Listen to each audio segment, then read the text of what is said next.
We are live, fellas, on the streams. All right.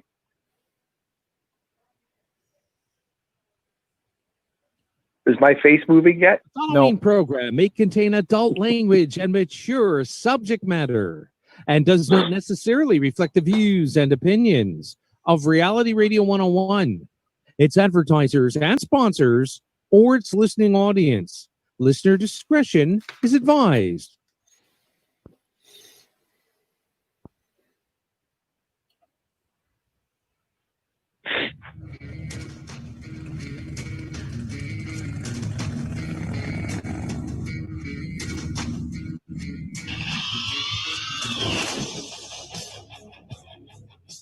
Good evening and welcome to the Heikadelic Show right here on Reality Radio 101. To get on board, send us an email right now. Our email address is instudio101@gmail.com.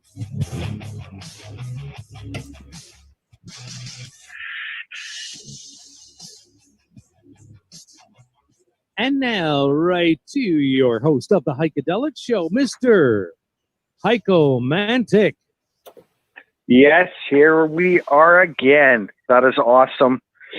Thanks for introducing us, Gary, and my buddies that are with me, Terry Code and Johnny Ringo. How you doing, boys? Good, man. How are you? Awesome. Fucking hot as hell, I'll tell you that. I'm just getting my drinks coordinated here, guys. Yeah, you do that. Yeah, it sure was hot today. I was outside the whole day. I was like, I'm like done. Yeah. I have only air conditioning in my bedroom windows, so the rest of my house is hotter than fuck. So basically, if you kick me in the balls right now, you just hear a splash. Oh, that's so nice. You like that? These fucking headphones are fucked now, apparently, but too. This is bullshit. It doesn't really So matter. graphic. It doesn't really matter. Terry's balls are always that way in the winter. It sounds like you're hitting a block of ice. That's right. It's always fluid. Right. Like dropping a tea bag on the floor, right? Yeah, exactly. Speaking of teabag, I was watching Deadpool last night, and that scene in the first Deadpool, you know where they go, movies. "Sick that motherfucker." Yeah. Anyway, he's in a fight scene, right? He does that thing where he looks back and he goes, "Oops, teabag." So Yeah, I love those movies. They're awesome. And I'm not into superhero movies at all, but Deadpool was killer. Both of them. Loved them. Apparently they're doing a third one too, I heard. So that's pretty badass. I love that. Oh, are they really? No doubt. That franchise is awesome. Well, Ryan Reynolds is brilliant in those movies. He just killed it, man. He was awesome. But yeah. So what else there, fellas? Hey, Hike, what do you think of Deadpool? I'm not a big fan. You're not? I just think, no, I'm not. Man, I just think the guy's an idiot. Oh, do you? Oh my God! Ryan, see, Heiko has no concept of funny movies. Apparently, then I'm guessing. No, not clever. Deadpool's awesome. You're gay. Yeah, Ryan's all right. He's very very sharp and witty.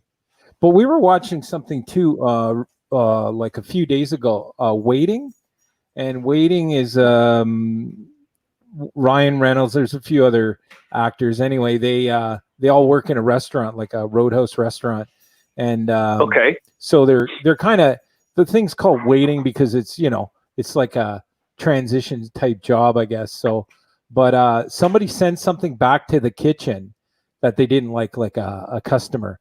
So then they're in the. Oh, so when they say waiting, it's like waiter, like they wait on tables. Well, they do. They wait on tables, but it's also like sort of what do you call it? Like also implying that they're waiting for something better in life to happen. So it's like it's not a long-term career thing. Which, but anyway, somebody sends their steak back, and man, they're in the kitchen. They're doing all kinds of nasty stuff to it, throwing dandruff on it, and pubic hair and all kinds of stuff. And it's like, nice. I remember seeing that for the first time. I'm like, you know what? I am just never going to send anything back. So unless it's to reheat. But Yeah. No, you never do that because you never know what kind of surprise you're going to get. Right. Speaking of which, Hike, have we heard back from some of those food sponsors? Yeah. I've been talking to them, so things are happening. Nice. Yeah, everything's good. That's good. Good. And I just heard from one of our listeners as well. Keisha just wrote in and she goes, "You don't like Deadpool? What the fuck?"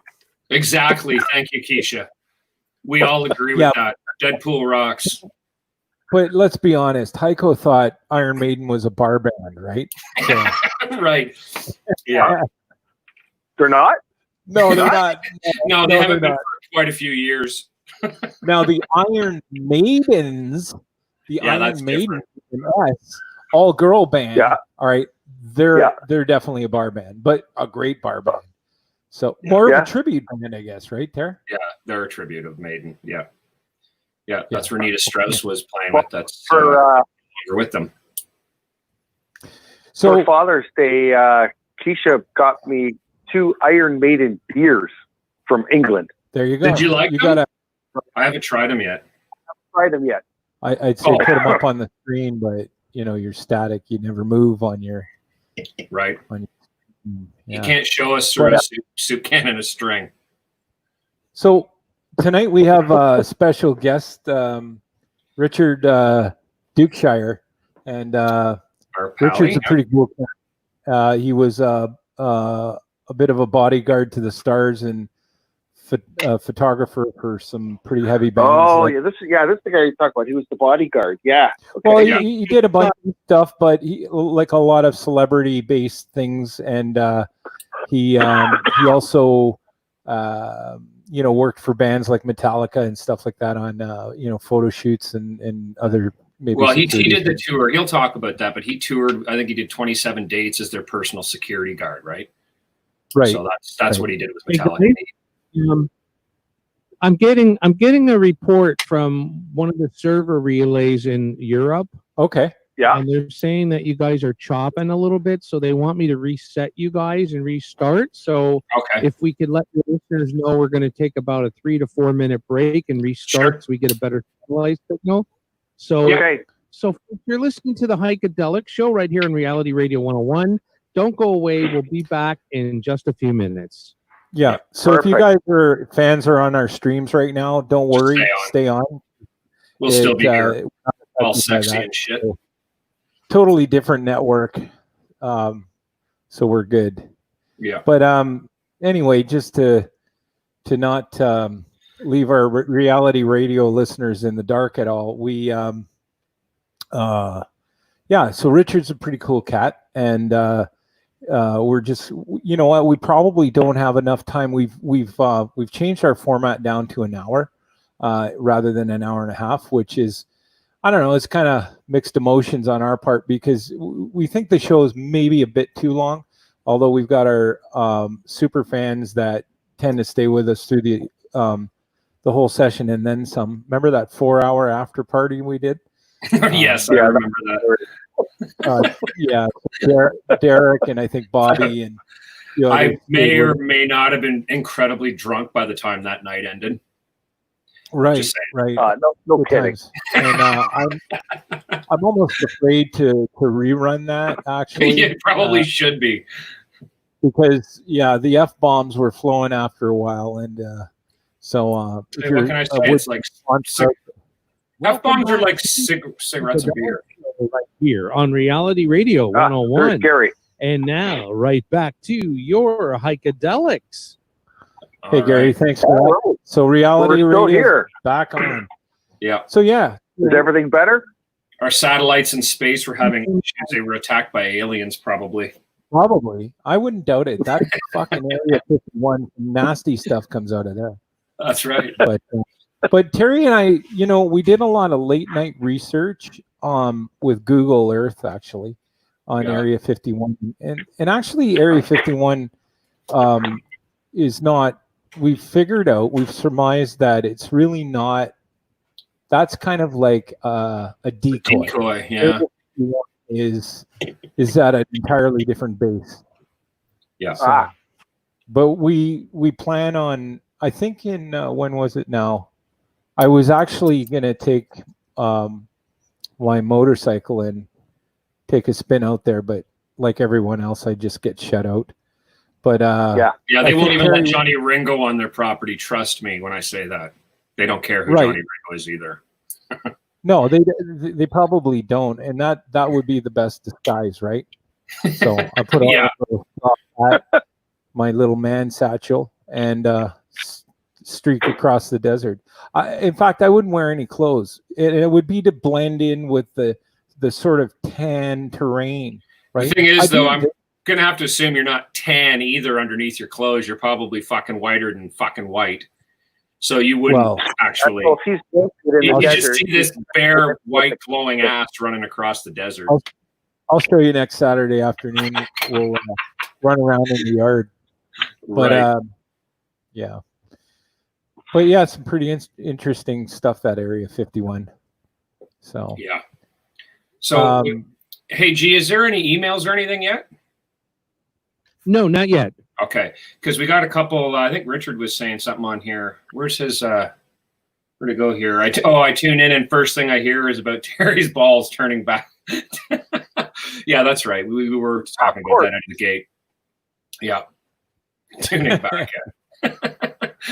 Oh, come on! I thought you'd want to hear about how sweaty my balls are. yeah.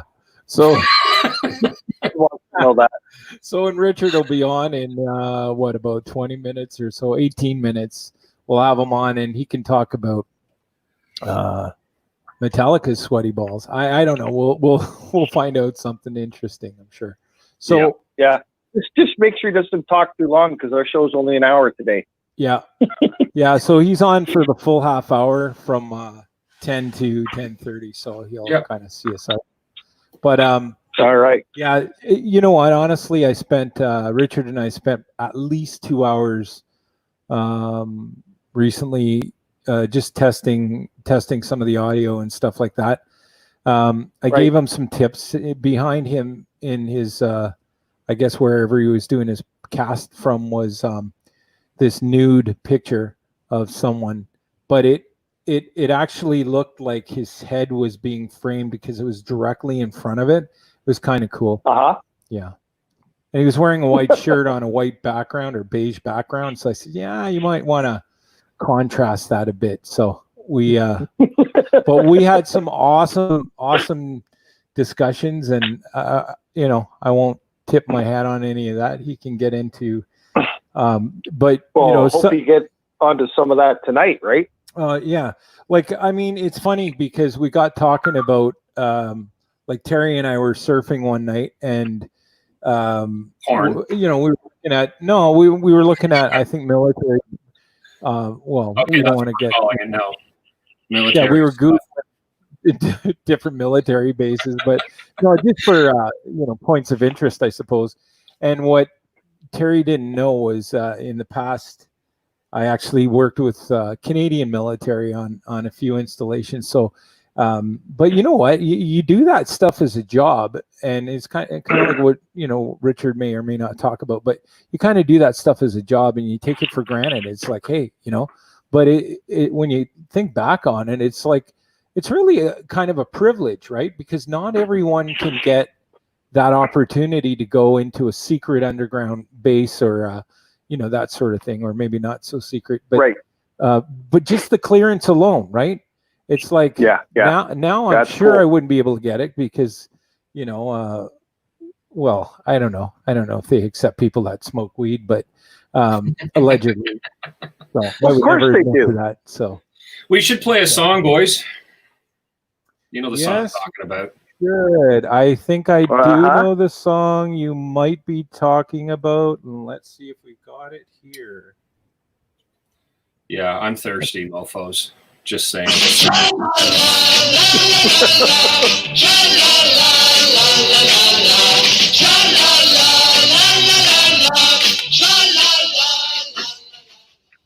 Yeah, that's better. That's the thing with these Kilkennys, eh? They're like what's that other one? They're very very heavy, and they got the little ball in the bottom. And as soon as they do that, it's not real beer. Oh, really? If the widget in the can, it's not real beer. Because you're going around, you're going by Guinness, and I know how much you love Guinness. It's shit. It's not beer. Yeah, I Just don't like some of these other ones, they're not beer.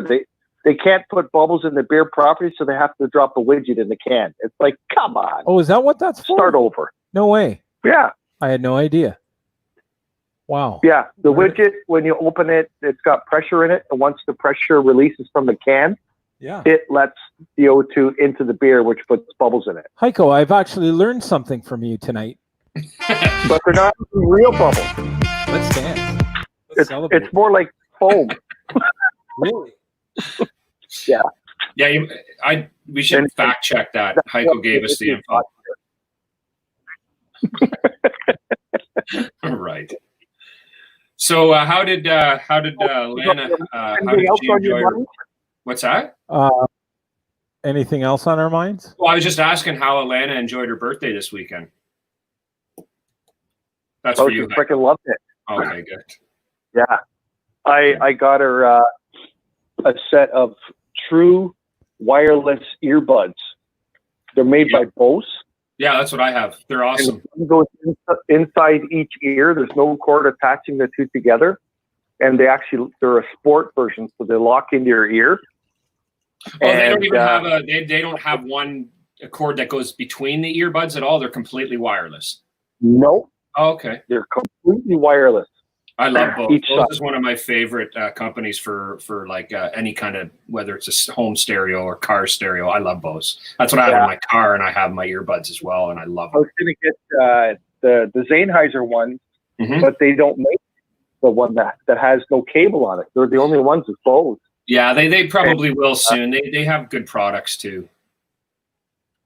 Oh yeah, I love their stuff. Like, that's all I have. So are they the custom molded earphones or earbuds?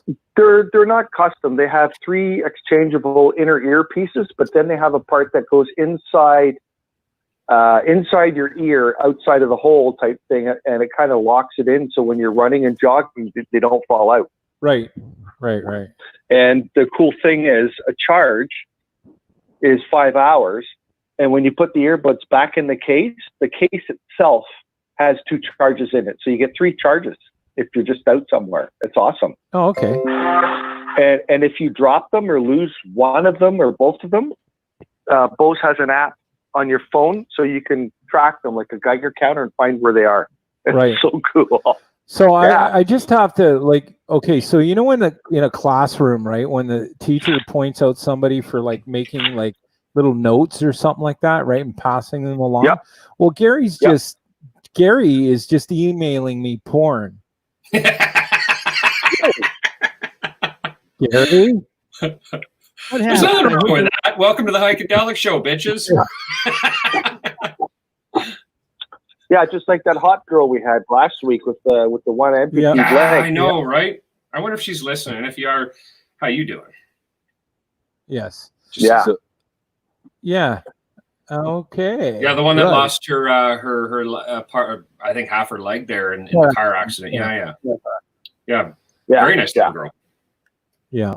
Mm-hmm. So I think first time listener too, right? Yeah. How did she stumble on us? That's the question I have. Probably by accident, and then regretted it later. They sent us an email. We'll have to ask them. Right. Yeah. A few of them have said they just went on the internet and put in funny radio show because they want to listen to something funny, and we come right up. Really? Wow. Because we are kind of listed as comedy. Nothing serious. Nothing to be taken seriously. Nothing serious. Except for Richard, who will be on in a few moments. Three meatheads. Yeah. Pretty much. We have some guests lined up for the next few weeks, so that's good. And we do. I didn't even know that. No, some of them that we busy. Yeah, a little bit. But we want to get Sean Strife on from yes, Social Strife, and they put out a COVID video, song video, and it was pretty cool actually. And so we want to hear more about that. And he's really, he seems like such a quiet guy, right? Like on socials and stuff like that. I'm Right. being a smart ass. You totally are being a smart ass. Because if you know Sean Strife or Social Strife, that's the last thing is quiet on social media. So, and nor should you be if you're in a band. You want to be, tearing it up on social media. A bit of a persona, I guess, Yeah, so for sure. So that's good. And next week we also have George from the Atomic Ballroom. George? Yeah. Did I get that right? Yeah. Yeah, you got that right. George. Did I get that get right? It. George? You mean George, the little Curious George, or George? Where was that from? That's Curious George. Yeah. Was it? Oh, okay. I thought it might have been George. You remember that dog, that Swiss, the huge dog? Wasn't his name George? And he had that like barrel on his thing for. Yeah. George. That's George. Okay. Good. George. So. Hey, just before we get into all the music stuff with our guests, I was on social media. I did some reading, and I heard some crap on the news. And I wonder if you guys heard about this and what you think of it. Is the rebranding they're going to do on a lot of things we buy in the store, food products, because they say they're calls for racial equality. Have you heard about that? Yeah, I don't want to cut you off on that, but the last show we did, people were like, "Don't trouble," but but that we're one there, it was a whole topic around Father's Day when we started talking about like the products, right? And it's like, you know what? Here's another example.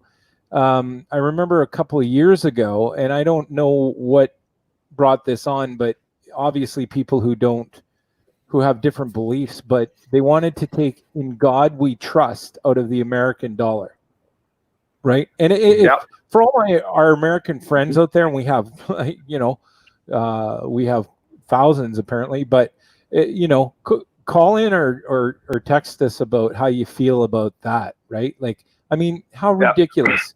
It's not, just because. Anyway, don't steal my Christmas tree. That's all I have to say about that. So. I personally think it's all utter horse shit anyway, so, but whatever. Right. I read up on it and stuff like that. I'm not going to make a big deal of it now, maybe next show. But, Uncle Ben's, Aunt Jemima, Miss Butterworth, cream of wheat, Eskimo pies, all that stuff. Mm-hmm. And they want to change the names and take the logos off. So all I'm going to say is, you know what? If they do it, stop buying their products because it's utter horse shit. Well, the family of the woman that actually was Aunt Jemima is going, don't rebrand this. Keep it the way it is. That's her own friggin' family saying not to change it. So, Yeah, well, what it was, her name was Nancy Green. And, she was a storybook and a storyteller, a cook, an activist and stuff like that. And she was the first actor that they used to brand that label, Aunt Jemima. Right. And she had the old kerchief on her head and stuff like that, the older looking woman. Different time, right? And to anyway, let's just get off this topic because let's just get off this topic, really. Like, I mean, we all have opinions, and it's just let's put all our time into rebranding everything. Like, this is ridiculous. It is ridiculous. But there are some things I would agree that, depending on where the root, maybe name or branded developed, then that may make some sense. But so what? Like Aunt Jemima was 1889. Yeah. And they used actress in 1910. It's like, holy fuck, guys. This has been around for a century. Yeah. And now some bleeding hearts want to change it for the stupidest reasons ever. So you know what? That's all I'm going to say. If they're going to do this, stop buying their shit, and that'll be that. Then they can go out of business. Well, I'll say this. This is off this topic, but I also read this kind of in the news as well. A 34-year-old man from Illinois has suffered serious injuries to his junk when he tried to pump helium into his bird, and it ended up blowing up. So now, Oh my God. I can't wrap my brain around who thought that would be a good idea. I don't care how drunk you are. I've been drunk to the point that I could barely see, and I'm like, I never once thought that would be a good idea. Like, No, he's lucky he didn't kill himself. But Tara, the whipped cream Maybe last he wanted weekend, to put helium in there so it would float or stand up. Well, yeah, he thought maybe, he would float up into the air a little bit. I guess it was a big birthday party, and yes, he was drunk and grabbed one of the helium tanks they used for the balloons and shoved it, Yeah. And, Right. well, he paid dearly for that. That was in Illinois. Tara, when you Crystal Lake area. teabagged that bottle of whipped cream last week, Hey, don't be getting all judgy with me. I do what I want. I still didn't blow up my bird.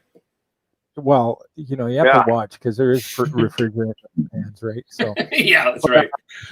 yeah, you know what? Don't try any of that at home. That's just stupidity. Yeah. So I just thought it was funny because clearly not all right. Gary, do you have any emails? Yes, we do. all right. Perfect. Can you fire away? Josh writes in. He says, "Hey, love Deadpool." There you That's all, go. Josh.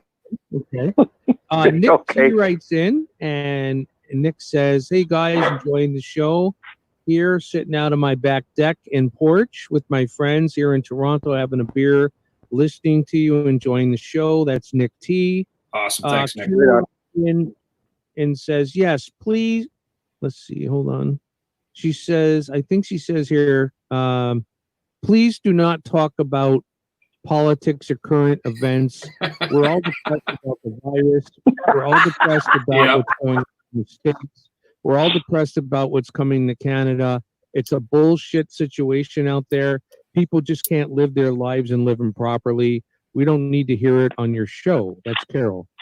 All right, Carol. I agree, and Heiko's to blame for that. Yep. Could go and Yeah. Heiko piss everyone off. You know what? Like, yeah, just you're the listeners, and we want to.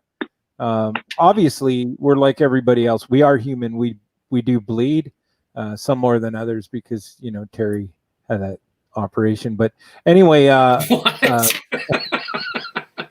Right. you remember the chain? Fucking But fat. but it does affect us, obviously. But you know what? No good can come from some of these debates and things that are going on, and not getting into any specifics. But it just, it'll drive you kind of loony, right? Like, Yeah. no wonder no wonder these kind of social rallies turn into fist fights and everything else. But it's too much emotion. Well, all the stuff that has to do with politics has gotten so out of hand, and it's so ridiculous, and that's why people don't want to hear it. It's just true. We're all bombarded with it, 100%. Well, I think the COVID thing right now is, although I don't know if this is false sense of security, but there have been, it's not letting up entirely, but there are things that have opened. And Ontario, where we live, has been very cautious, cautiously optimistic, but we're still kind of under state of emergency. So, but it is changing. But today is definitely a new day. People are I just had to do some shopping tonight, and people seem to be a lot more respectful and all of that. So that's good. That's a good thing that's come out of it. All right, Derek wants to hear Tra-la-la-la-la. So let's do our song again, boys. I need to open a beer too. So were there any more emails after Carol? No, there were not. Okay. Thanks. Let's do this. We got to do the drink. Let's go. Yep. Cheers, everybody.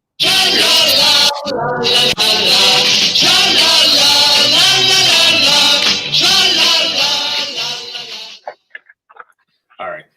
Right on. I feel better now. Me too. I just had it was funny you just mentioned that. I just had a run-in with a guy in the local grocery store just on the weekend. I'm just walking around getting stuff, right? And the guy stocking the shelves, they're always standing in the way, whatever. They don't care what's going on around. So I just walk around them, right? And I go by this guy and he's talking to somebody else, and all of a sudden he goes, "Hey, mister, you can't go that way down that aisle." And he's pointing at the floor at the arrow. And I looked down the aisle and I looked at him and said, "Do you see anybody in this fucking aisle?" And I just turned around and kept walking. It's like, Yeah. shut up. See, Heiko is part of the problem for everyone listening out there. Yeah. Heiko, I mean, that guy could be a potential new listener, right? Like, That's okay. I'm just telling him what I think of him. Yeah, And That's he's all. on his way. Yeah, fuck him. That's what I say too. Fuck him. You know, if there's people in the aisle, okay, but if no one's there, shut up. You know what I mean? Right. Yeah. So, Yeah. Derek's on, Kathy's on, Andrew Pearson, Richard. Where's our guest? Yeah, you should be coming on about now. Where is our guest? Yeah. Hey, Richard.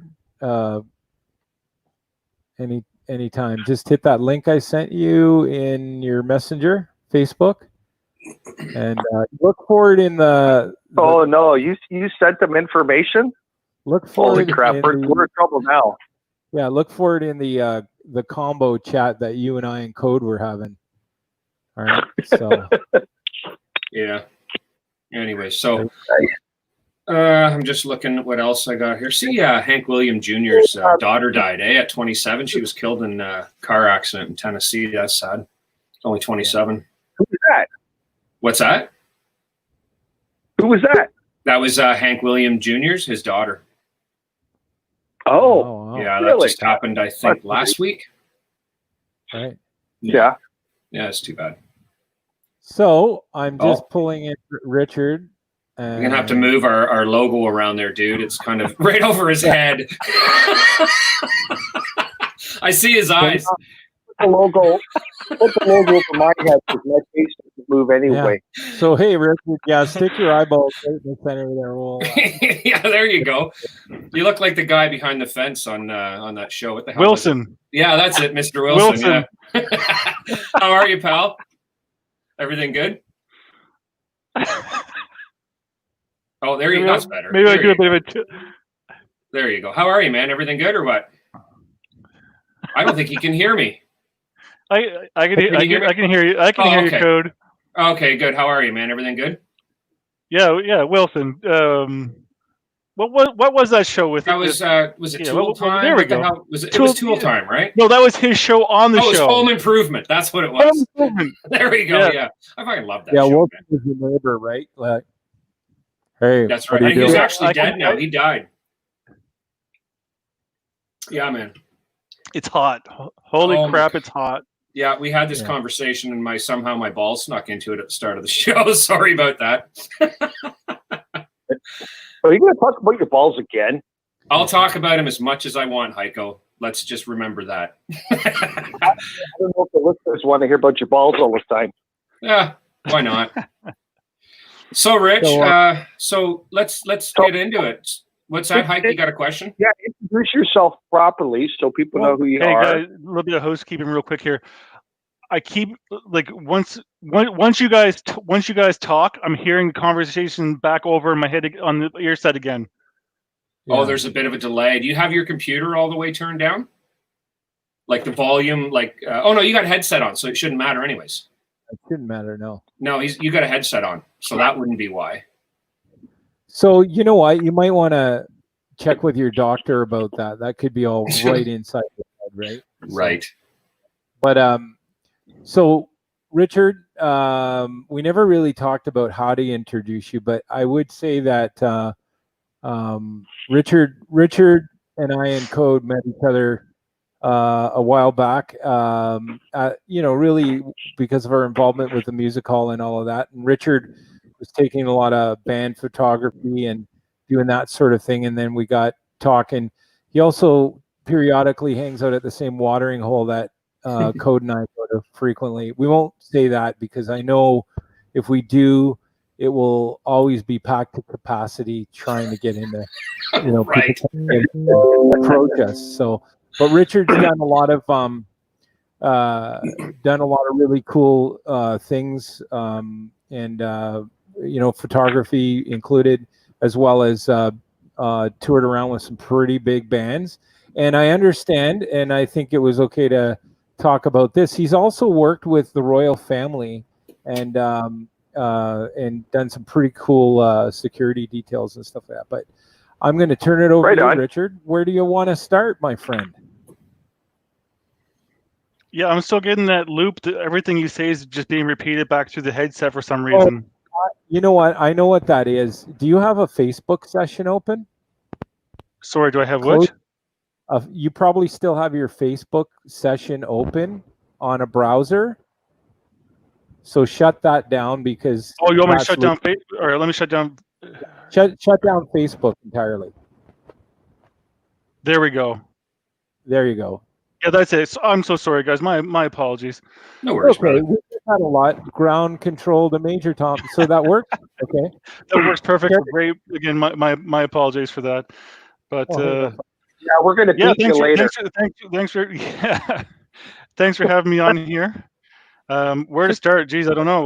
Like I say, we all met through the music hall, right? Unfortunately, Well- you know, it's not here, but Right. I would say that Kathy is a super fan of the royal family. So if you can talk about any of that experience, I think, you know, we can evolve to go from the royal family From the royal to family to Metallica. we'll start with the royal family. It's a good It's a good segue to Metallica and Megadeth, and That's yeah, right. why not?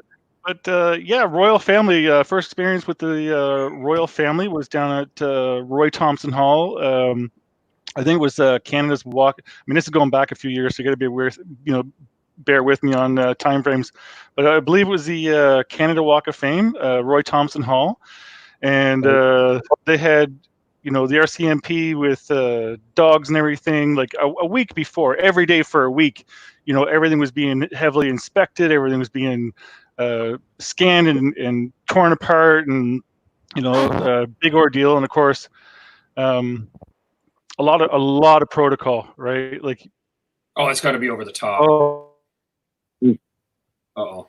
I know Oh, there he is. you know, we only have a half hour here, so I'll just, you know, give you Cole's notes version type thing. But yeah, definitely, yeah, protocol up the wazoo for sure.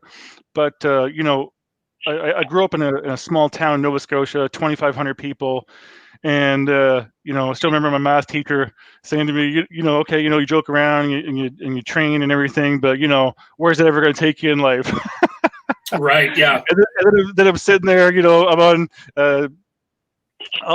CBC television, and I got the Queen of England over here, and it was just, you know, amazing experience. And then, you know, So you were a bodyguard?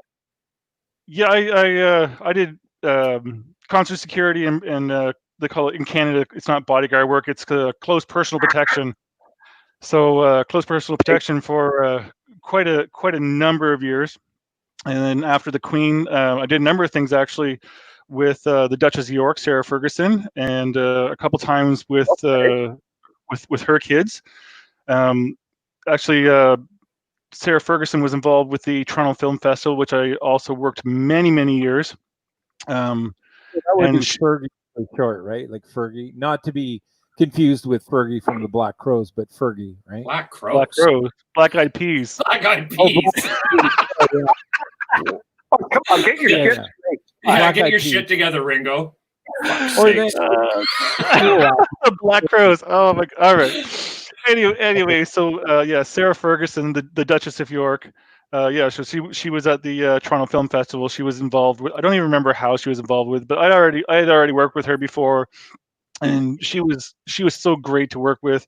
You wouldn't even know that she was part of the royal family. Like, before dealing with any of the royals, I kind of had some preconceived notions about how some of them may be, and you know, I gotta tell you, like, it was all really great experiences. Everyone was very friendly. Everyone was polite. It was just like talking really to anybody. Like, it was great. So, because you also did some work with, well, I guess the U.S. Because I think you were with, who was it? Powell? Was that who you were working with there for a while as well? Yeah, if you go on my Facebook there, I mean, you guys are on my Facebook friends. Ministry of Defense. You can go into my photos there, and you can see. Yeah. U.S. Well, I think former U.S. General Colin Powell.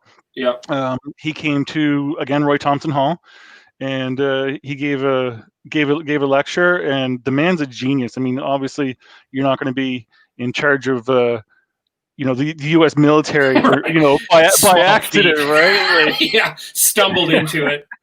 yeah. Oh, hey, yeah, I'll run the armor for you. Yeah, no, yeah. Right. But, Yeah. same thing. You kind of wonder how different people are going to be. Sometimes you are really disappointed, unfortunately, and other times you just have some great experiences.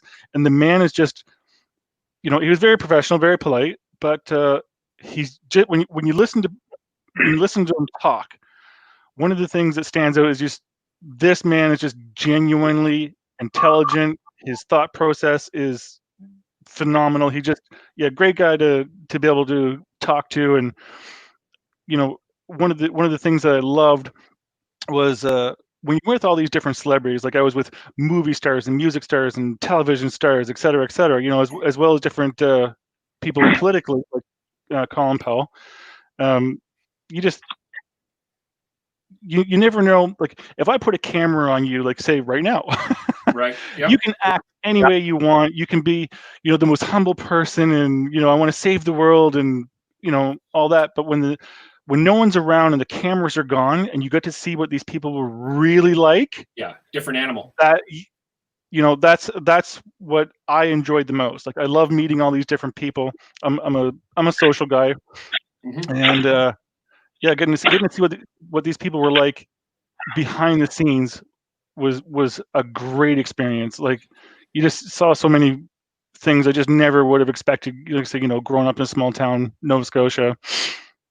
So let's get to the Metallica story, because I know you and I sat in a bar one night, and it blew me away that this even happened. I had no idea that there's things that I can talk about with you and I, and there's things I can talk about with you. I 100% understand. So I'll go with, like I said, some condensed versions on things, and I'll just because there's some areas where I'm not sure what I can say and what I cannot say without ruffling any feathers. Totally understand. Metallica was one of the bands I got to work with a lot, and I got to tell you, if you're a fan of Metallica, like I was, like I'll tell you right now, I still think that Master of Puppets was their best album. I'll still listen to Master. I'll still listen to that, front to back, no problem. Great album, absolutely love it. My favorite too, actually.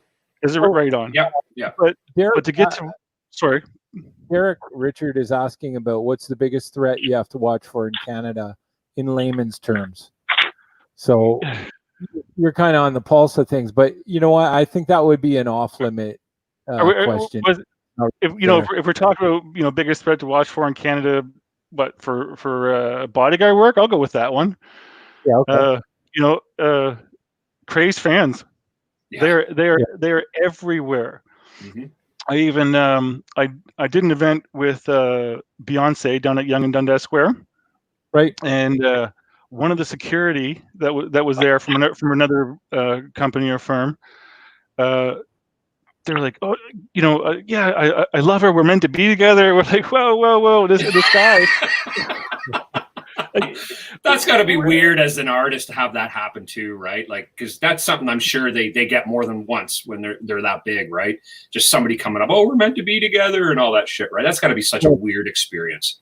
But it was crazy, like just from my standpoint, because I'm like, okay, you have a job to do, you know why you're here, and somehow in your head, you think you're gonna, profess this deep love for someone that you've never met before, and that they're gonna go, yes, I agree, let's go live happily ever after. Right, like it's gonna actually happen, right? That's the funniest part about that. Like, that's got zero level of psycho attached to it, right? Yeah, right. Yeah, like, and I can't give you a name on this artist, but I did a bunch of work at Falls Zoo Casino as well. I'd handle talent up there for them.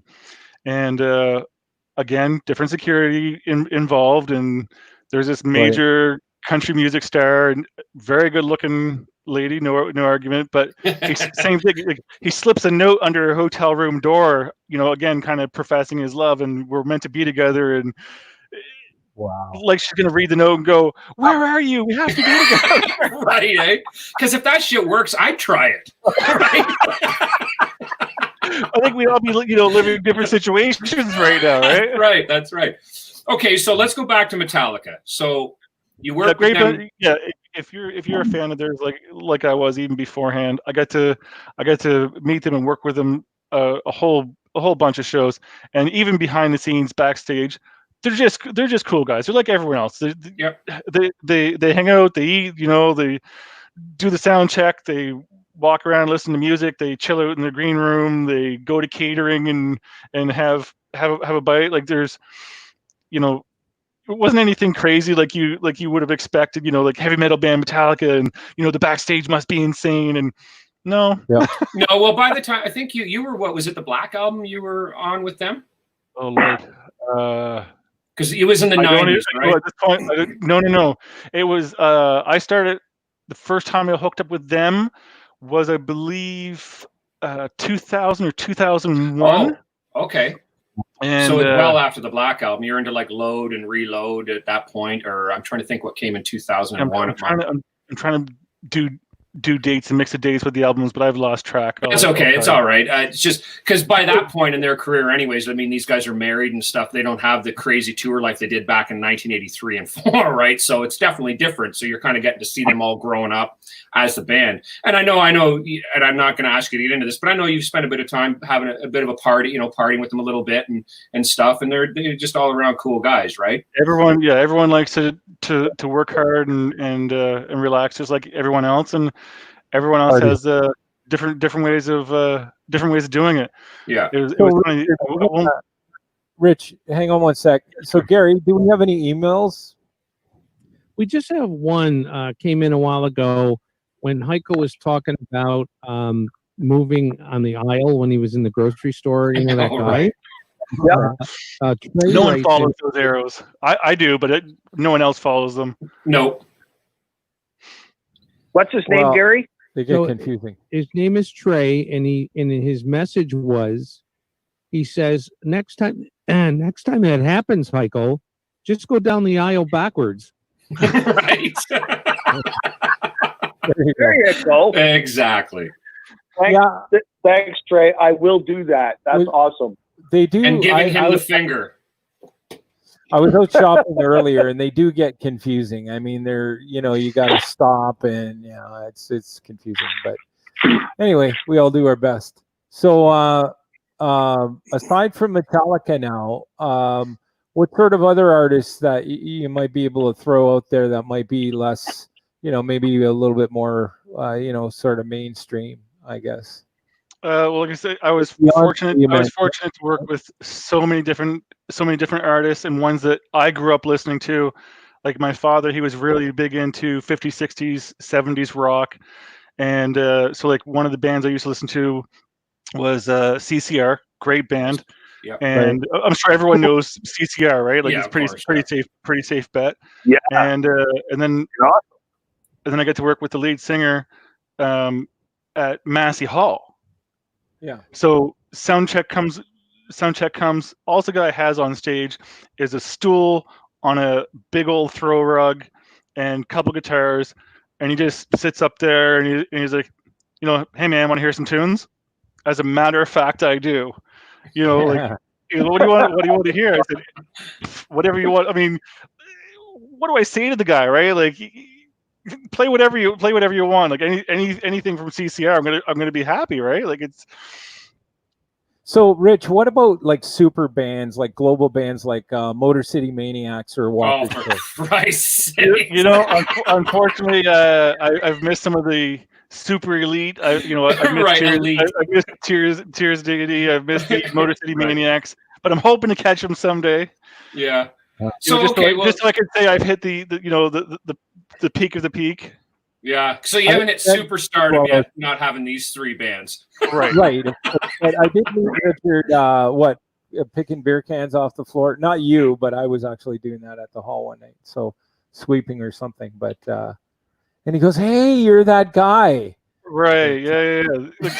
Kind of like Terry and I met. go back to the music hall. How many people do you figure must have met and become friends just because of the music hall? A lot of them. That whole crew became like family to me.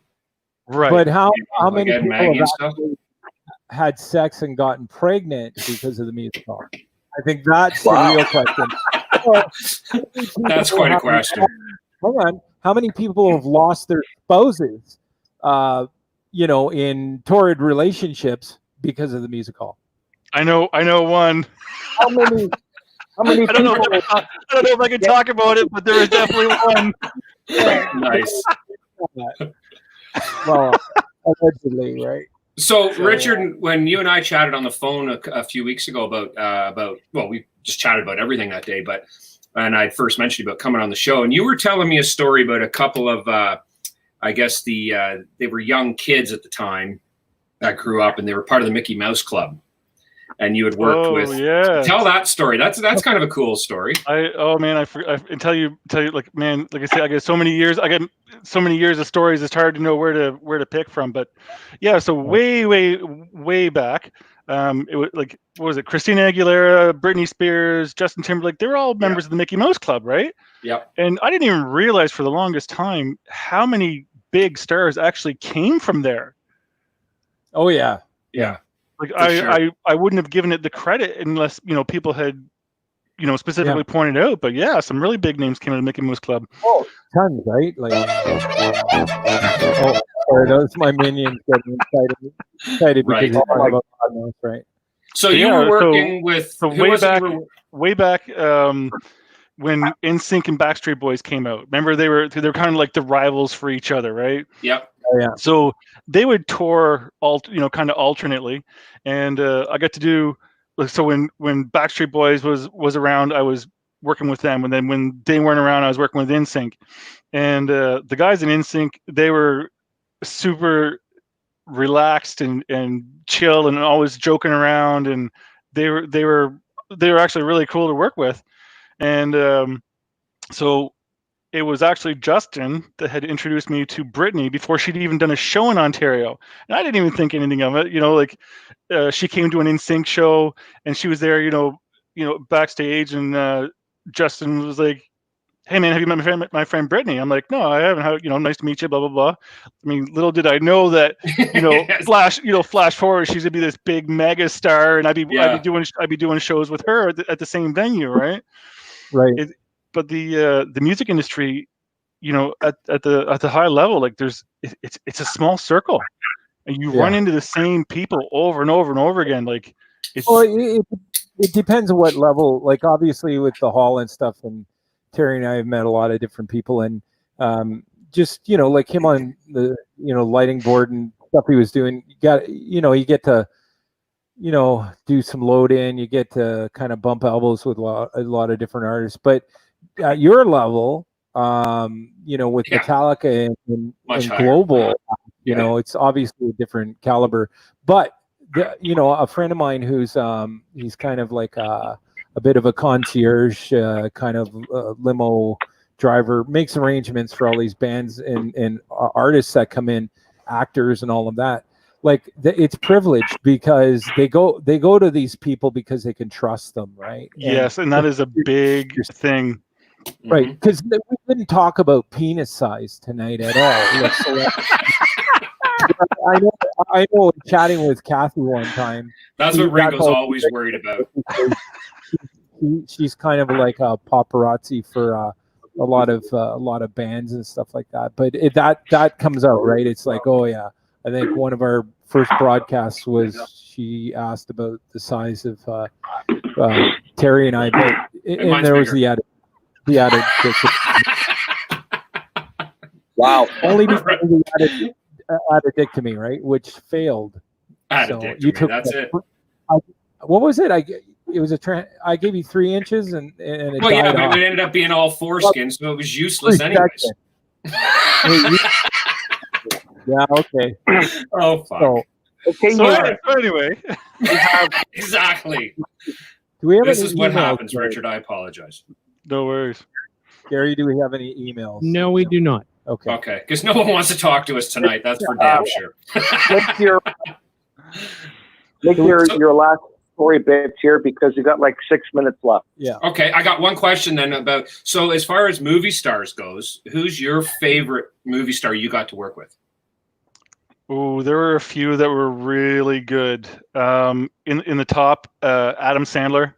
Yep. He I got to do some stuff with him for the Toronto Film Festival, and he was joking around. He was saying, "This is the best job in the world." He goes, "I get paid to be myself," and Right. like, and even be like behind the scenes, and no cameras and no fans, and he can just be himself. He was exactly like you think he'd be, and you're trying to be professional and everything, and at the same time you got tears rolling down your face because you're laughing so damn hard because he just won't stop, and he's doing it on purpose, right? He's like, "Aren't you supposed to be focused? Like, shouldn't you be professional?" And what do you do, right? Like, it's Adam Sandler. I've heard that. I've actually heard that he's a really cool cat because we got another friend that's actually been in one of his movies. So, and he got to, work with him and stuff. So he's a great guy. Yeah. So, yeah. And then another one, Bill Murray. He was great. Oh, I mean, right? That's awesome. I was so looking forward to meeting him. And he was at the Toronto Film Festival. Again, I did Toronto Film Festival, I don't even know how many years at this point. But he shows up, and I get to hang out with him and talk to him again without the cameras and everything around. He didn't have to put on any facade or anything, and he was great. And that was another unusual experience. Just how many people get to say, "Oh, what'd you do tonight?" "Oh, I just hung out with this guy, this guy or that guy," and yeah, absolutely. That's incredible. I've actually heard like Bill Murray's quite an interesting cat because there was a point within the past 10 years ago. I don't know if it was that long ago. He would literally show up and crash people's weddings. Like he would just stroll in when they're having a wedding and hang out and then do all kinds of cool stuff with them, right? I mean, how awesome would that be to have Bill Murray roll into your wedding, right? But you'll have all sorts of celebrities always crash other people's events. Like back when U2 was having their Elevation tour. Do you guys remember that? Yep. Okay, well, for that, if you never saw the show, for the Elevation tour, their stage was a giant heart shape, and inside the heart was like VIP, type thing. And one night of the tour, I just go walking out to the heart because, like I say, I know it's all the VIPs and everything, and the people that were just standing there. Like there was Tim Allen, Denise Richards, Chris Kattan, wow, nice. David Hasselhoff. Like that's awesome. All these people you just wouldn't expect, but they all just show up and go, "Hey, can I watch the show?" Yep. So guys, we're at the end of the broadcast. So Heiko, why don't you kind of lead us out? And Richard, thanks for being with us tonight. We'll get you on because honestly, we could probably talk for hours as much as probably. You need to do an after show. Well, we definitely can do an after show. I'll stick around for sure. Oh, you want to do one now? I'll do one now. I'll stick around for another half hour or so. No problem. Look, I got plenty of beer here. I got lots of time. Okay, so what you guys, the Facebook fans can hang out then, and you guys can continue on for Facebook. So Gary, so lead us out then, Hike, and Gary. Okay, Richard. Well, thanks for being a part of the show tonight.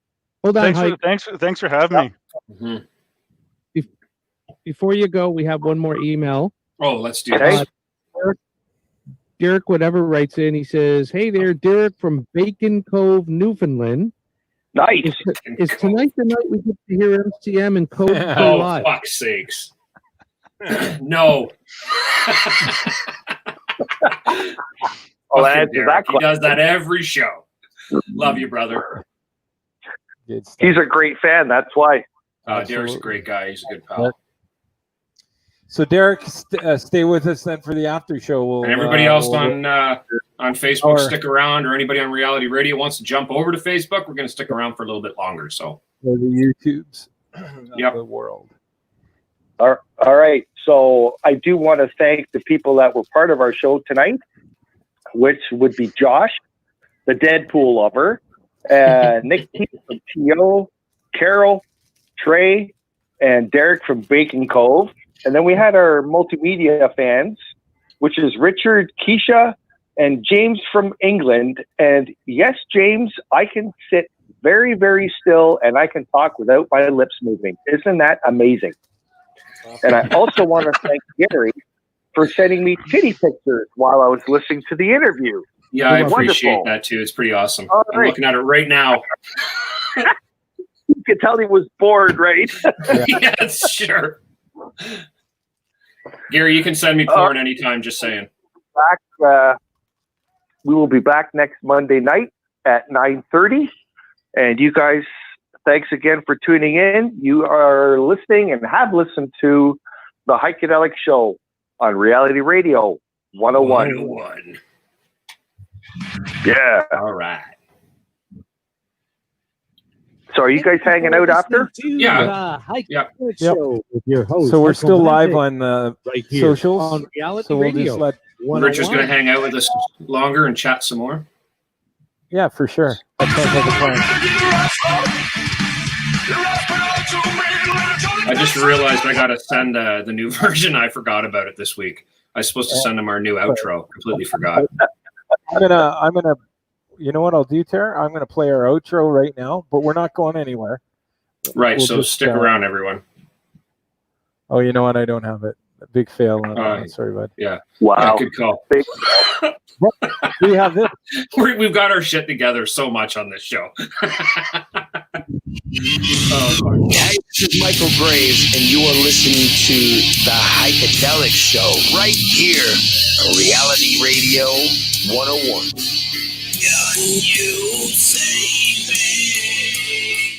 He's got such a cool voice, right? I meant Michael Graves. Yeah. Yeah, fuck So- you did.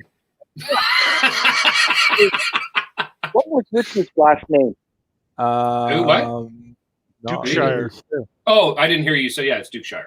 Oh, Richard, Dukeshire. Yeah. Yeah, All our right, guest. guys. Thank you, guys.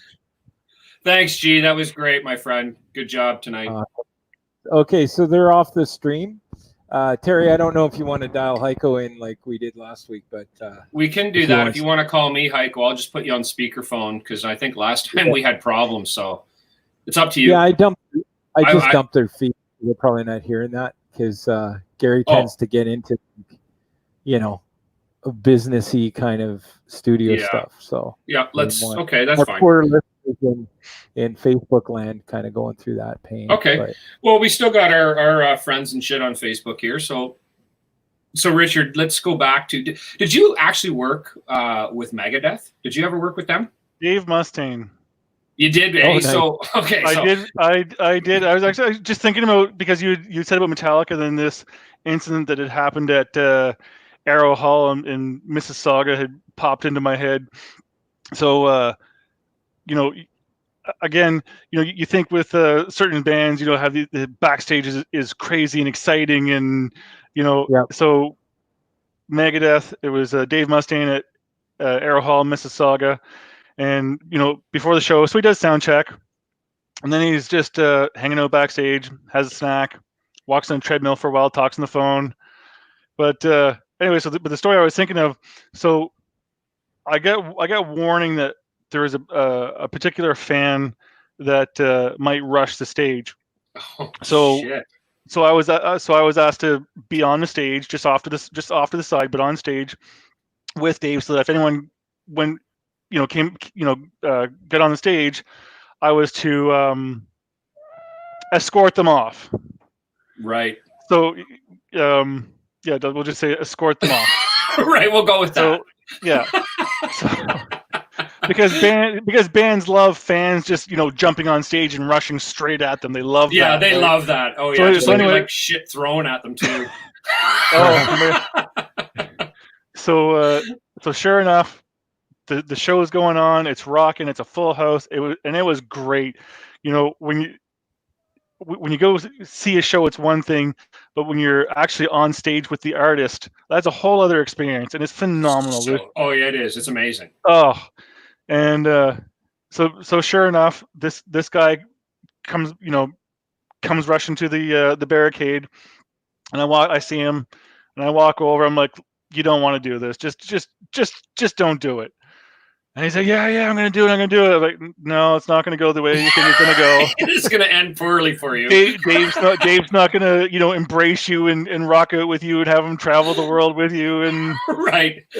He's gonna dislike you. Actually, is what's gonna happen. Yeah, you're not gonna be a fan afterwards. Don't do it. But yeah, he ended up doing it, and I escorted him off the stage, and to put it lightly. But he got there and he just rushes like a football lineman, just straight at him. I'm like, this guy's really doing this. Like I had to look, because I think there's no way this guy's actually. No, he is. All right, fine, here we go. Right. And then it just went from there, right? So what do you remember? So that was with Megadeth and Dave Mustaine. What do you remember? What album? What's that? No, I'm sorry. Okay, that's okay. Do you remember roughly around what year-ish, decade, maybe? It's all right. It was in the early 2000s. I know it was the early 2000s. Okay. Yeah, it was early 2000s. I was just trying to wrap my brain around which guitars he might have had with him that night. That's all. Do you find how do you find Dave anyway? Like, was he kind of like a moody fella? He was fine. Yeah, he was fine. He has a bit of a reputation for being a dick, but you know what? We all grow up too, and I've noticed, because I follow him on all the socials and stuff. He honestly, and especially now going through, he just fought and beat cancer. Right? He had throat cancer, and I think that was last year, and he totally beat it, and he's good. And I mean, he's getting older now, and he's got his kids are all growing up and shit. And he seems a lot different, and still very, like, while he was fighting throat cancer and dealing with a lot, he was in the studio writing and recording. I'm like that, a boy. Because I'm a huge Megadeth fan, right? So, but just like everyone else, like, again, they have stresses and stuff, just like everyone else. So maybe some people that have bad stories, caught them on a bad day. Well, with him and Metallica, because when he played in Metallica, it's a very different. That was a very different time, and they fired him. And I was confused until I read something very recently, actually, in regards to Dave Mustaine when he was in Metallica, because they fired him. Originally, I heard because he was a drunk, and I'm like, well, you don't get the name Alcoholica from one guy in the band, right? It's almost like that GNR thing when they fired Steven Adler for the drugs. It's like, you guys were all fucking stoned and drunk and fucked up all the time. And Metallica was the same. But I did hear something recently that I kind of understand. He had and again, this is just speculation from what I read. Apparently he had a bit of issue. He was an angry drunk. So I could imagine having somebody like that in a band. I could see that. I don't know what the truth is, and I'm not putting that on you to answer by any stretch. It's just I've heard a lot of this stuff. There's always the two sides of the story. So right, 100%. Unfortunately, we're never going to know what the truth of the matter is. But for me, I was as a fan, like, I mean, when I'm working with these guys, obviously I had to be professional and everything, and that's great. But inside as a fan, I'm still human, and I was like, this is great. He sounds bang on. He was great to work with. Like when it was time for dinner, he's like, hey, you want to come chow down with me? Yeah, sure I do. Like, no, go eat by yourself. He can't go with you. No, I'm not going with you. But it's funny because I think about it, because a lot of people are like, it all turned into this Metallica against Megadeth. And I know Dave Mustaine, reading articles that he was being interviewed with, especially now, he even states that he spent a lot of his early years with Megadeth trying to come back against Metallica because he always felt wronged by it. Okay, I get it. But for me, the best thing that ever happened with him exiting Metallica is we got Megadeth. You know what I mean? And I'm a huge Megadeth fan still to this day. I love all of them. I love Metallica and everything, but that's what became so epic about it. We got these two great bands out of it. So you know what? All in all, fuck yeah, I was glad it happened. Megadeth sounds really awesome live. Like, that's the one thing I never got to see was them live, and I got to get out to see them because I love Megadeth. But one of their stuff is, it almost seemed like processed, but some of it is, I guess. They run with click track, like it sounds really tight, but the sound quality. I mean, the last time I saw Megadeth. Well, wait, I don't know if it was the last time, but I saw them at I saw them at Heavy Montreal with Avenged Sevenfold. They were kind of direct support for them, and that didn't go well because the minute they hopped on stage, all of the Avenged Sevenfold fans were just, chanting A7X or whatever, which is Avenged Sevenfold. So Dave got, a little bit teed off with that and just said, "Hey, we're playing our stuff and blah blah blah," and have some, whatever. But he kind of went off, which I didn't really appreciate. But they sounded great. And then I did see them though out in Kingston with Volbeat, Heiko's favorite band, and See, I've never heard Volby. and Really, Motorhead. Are they good live? They're great Volbeat. live. I've seen them. Actually, Heiko and I went and seen them in Oshawa at the Tribute Center. Amazing band. They had Anthrax open for them. Yeah, I saw them Great last band. summer with Slipknot, actually, which is I love Slipknot live. Oh, me and too. I get to work with them a few times. That was awesome. Really? Oh, really? Fuck! Do that. Why did we talk about that on the show? A lot of our fans are metalheads, right? So we didn't have enough time. Oh fuck! You got to come back on just talking about Slipknot. But yeah, Slipknot. I did a few shows with Slipknot and Korn, and they were switching headlining, and I'm telling you that. Oh, Yeah, dude, are you kidding me? That is fucking killer. It was awesome. I've seen Oh, my God. Slipknot and Korn probably twice, maybe even 3 times, but Awesome or what? Like live? killer. I love both bands so Well, much. we had the drummer from Korn at the music hall. He did a few years ago, before I was working there, unfortunately, because I'd have been all over it. But he did a drum clinic at the music hall. Nice. So yeah, actually, I was with Ed. I seen Ed today, and he was showing somebody a picture off his phone when he was on stage actually doing this thing. I was like, "Fuck, why wasn't I there for that?" Right? It's just, but yeah, man, that's wild. I know, like with. I didn't even know. Fuck, man. I wish I knew about Slipknot. I'd asked you about Korn, that. Linkin Park, Iron Maiden. You work really? Oh fuck! We should have been. If I'd have known that, I'd have had so many more questions. Because every time I see you, we get going on, and then because whenever we're chatting about somebody, because we're not on camera or on a radio But we also show, get sidetracked a lot too. right? But and so it just goes, and I hear and I'm like, fuck, that was awesome, right? So you got to come back on, talk more. We can actually do maybe a separate stream from reality and just talk about Kind of what we're doing right now. It sounds like Derek saw them too, and yeah, they are nuts live. It was fantastic. One of the shows with them, with Korn and Slipknot, it was the Sky Dome, and Heiko here, by the way. Oh yeah. Hey, pal, you're on. What's that noise? Oh my God, you're kidding. Yeah, weird, right? We're still just sitting here chatting with Richard on the stream, so you're. Richard, it's either his fleshlight sometimes or his phone. We're never really sure because it does vibrate, right? And then if he puts, the thing with his fleshlight, it's. I wonder how it vibrates on his teeth, because like when he has it on his desk, it's like it's chatter, like plastic blowing in the breeze, right? But his phone is a little more weighty, kind of vibrate, right? So If this is how you talk about your friends, I hate to see how you talk about your enemies. My goodness. Oh, they're not. I don't have If you were to enemies. call I don't have into the Do stream, you have enemies out there? If I have enemies, please chime in. Hey, call Ringo on the Derek. Yeah, they were cool. All of them were cool. They really were. No, call the number that he gets you to call, and he'll try and pull you in, and we'll see how it sounds. Is that cool? I don't have a number to call in. The one that you always call. The one I call Gary. No, the Skype number. Oh, fuck, I don't think I have that. Are you able to text Heiko that number? Hang on a second. Let me see if I can do that.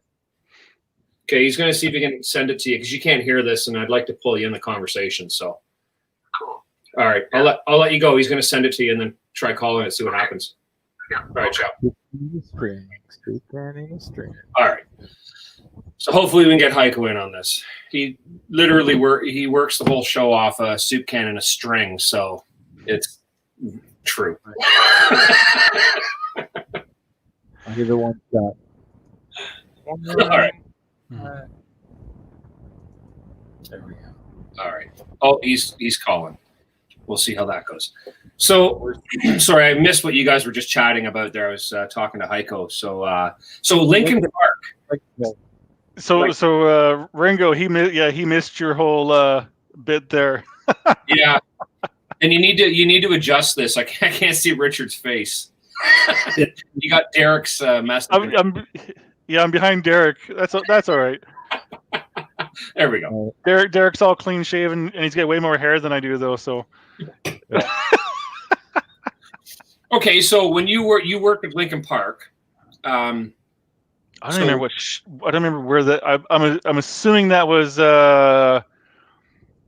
Skydome again, and might have been Molson. You remember Molson Park and Barrie? Yep. Not everyone's gonna remember that because that's been a while, right? Like how long has that been gone? Well, quite a while now. I see Metallica there on their Black album tour. Yeah, they had Danzig with them and Infectious Grooves. I worked a lot of bands at Molson Park and Barrie. It was I loved it there. I wasn't big on the sound, but it was a cool place. It was a cool place to have a show. It was, yeah, big open field, and right. They did Live 8 there. I was there for that too. That was cool. Whatever. Live 8. Oh man. Live 8, I guess it's probably. Do you remember for Live 8 in England, Pink Floyd got back together for that? Yes. Yep. I had an all access pass for me for that show in England, and I couldn't get there. I couldn't get there. Really? I was so. Oh, I wanted to cry. Wow. That was one show I just thought would have been legendary. Pink Floyd all back together. Hello. Let it go. Heiko, can you That's hear me? why I was Chester Bennington. Like, I'm such a huge fan. God rest his soul, but Heiko, I'm here. Can you hear me? can you hear me? our issue last time was him hearing the podcast. Can you hear Terry? Heiko, are you I there? can just hear you.